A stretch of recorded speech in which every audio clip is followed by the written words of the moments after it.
The Mercedes-AMG E43 4matic is the latest in this year's line of all-new turbo 6-cylinder, medium-hot performance derivatives from the factory Mercedes tuner. In some ways, this is a car sprung from that familiar, demonstrative AMG mold. In some ways, it seems to miss opportunities to take the gnarly, serrated edge off that well-known AMG driving experience, which does suggest Affalterbach was keen we didn't think of the E43 as a soft option. Sure, it's a bit odd to drive a hot E-Class that doesn't rumble down a dual carriageway like an extra from Days of Thunder, but that doesn't mean the E43's V6 isn't suited to this application, or isn't one of the more effusive and characterful motors of its kind. Unlike in other halfway house V6 German performance cars of late, the E43's engine is vocal at all times, idle, town speeds and on the run. It isn't as mellifluous as a V8, but it's sweet and characterful to listen to and speaks clearly of a distinguishing level of grunt ready to be pressed into service. The E-Class has always made a fairly idiosyncratic basis for a hot saloon and still does. You sit up medium-high in the car for an executive saloon, and you're surrounded by luxurious materials, expensive finishes and dazzling infotainment tech all dressed for a day at the circuit. It shouldn't make for such a coherent cabin, and yet it so spectacularly does. The car's seats are good, though not quite as comfy as some we've found in AMG saloons through the years thanks to a slightly short, oddly shaped squabs with contours that don't agree perfectly with this tester's back.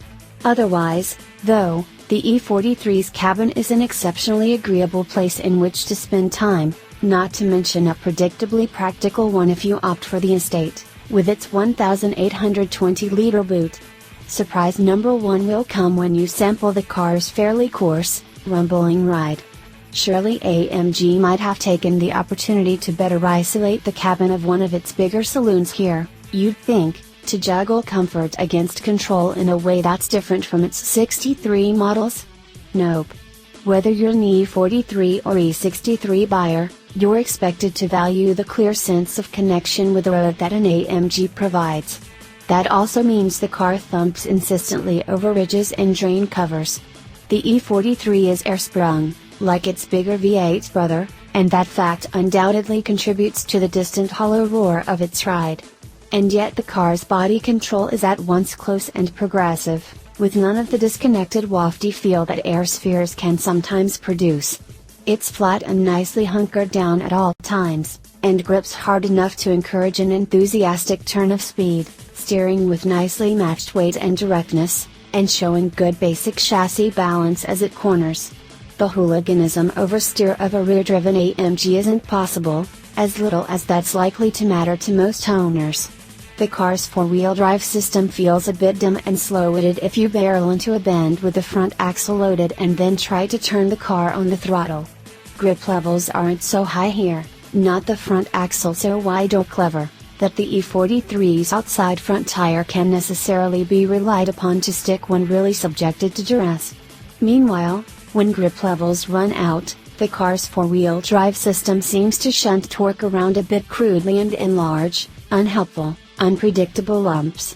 But let's not pretend that shortcoming makes the E43 any less appealing as a road car.